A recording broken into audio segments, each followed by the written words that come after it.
Hello there, welcome to my videos where I talk to you, the viewer, about book series. Specifically, the mythologies, histories, characters, places basically, in the books. Okay, so I'm going to start this week by talking to you about The Wheel of Time by Robert Jordan. It's a series of 14 fantasy books, very, very long, published from 1990 to 2013. Earlier this year the last book came out. It started with The Eye of the World and ended with A Memory of Light.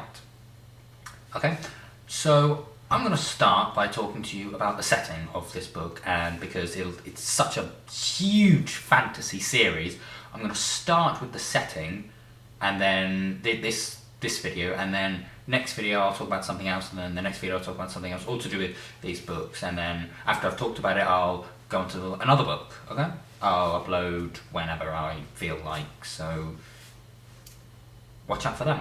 Okay, so The Wheel of Time is set in a universe, basically the same as ours, where the creator created the Wheel of Time, which is a huge loom with 7 spokes. Each spoke represents an age, one just passing, one receding, and one coming up.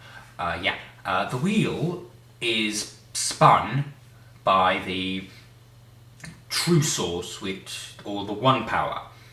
The one power is split into 2 halves. You've got the male side in and the female side dar. And they work both with and against each other to turn the Wheel of Time, which spins out the pattern of the age. Now, the pattern of the age is a huge tapestry of events that take place in the universe, essentially. It's everything. Space, time, everything. And it uses people's lives as threads to weave it, and it's very, very long and huge. And at the moment of creation, when the Wheel of Time was created, and the pattern and the one source and true power and everything, there came into being another being called the Dark One. He was the creator's antithesis, and he wanted to destroy everything and remake it in his own image. So the creator, who didn't want this to happen at all, sealed the Dark One inside a prison inside the centre of the Wheel of Time. And he's been wanting for ages to get out and wreak havoc on the universe. He can still affect the universe, the pattern, in various ways. Only slightly, influence people to do bad things, or stuff like that. So the books begin in a time known as the Second Age, or the Age of Legends, when technology is really, really high. It's essentially utopia, and during this age there are people known as channelers who can use the one power. Females use Sidar and males use Sidin, obviously, and they can use it to perform magic and great feats of things. They're essentially magicians, mages, people like that from different fantasy books, and they came under a collective term known as Aes Sedai, and which means servants of all in the old tongue, and so they governed the world, the earth, and everything was good. It was fine. Everything was brilliant. And during this time there were loads of studies into channeling and the one power and stuff. And in the biggest university in the land, 2 scientists, one was Lanfear, the other isn't really important at all to the story, discovered that there was a source of power like the one power, but was different. It wasn't split into 2 different genders. Anyone could use it, and there wasn't the whole side effects that you get when you use the one power. So, they decided to drill into the pattern itself to find this true power, as they called it. Unfortunately, the true power originated from the Dark One himself. So when they drilled into it, they inadvertently created the ball, which is the thinnest place that the Dark One can influence the universe. And basically the force of doing this destroyed the entire university. And the Dark One wasn't free, but he was able to influence the universe. So about 100 years afterwards he was influencing people, making niggling things in their head, and he collected the corrupt, the ambitious, the power hungry, just people he could influence to do anything that he wanted. They were known as Dark Friends, and Dreadlords were the Aes Sedai version of them. And he convinced them that he could give them power and money and authority and immortality, but in reality he was just gonna destroy everything anyway. So he tricked them. But yeah, and even some Aes Sedai fell to him. There were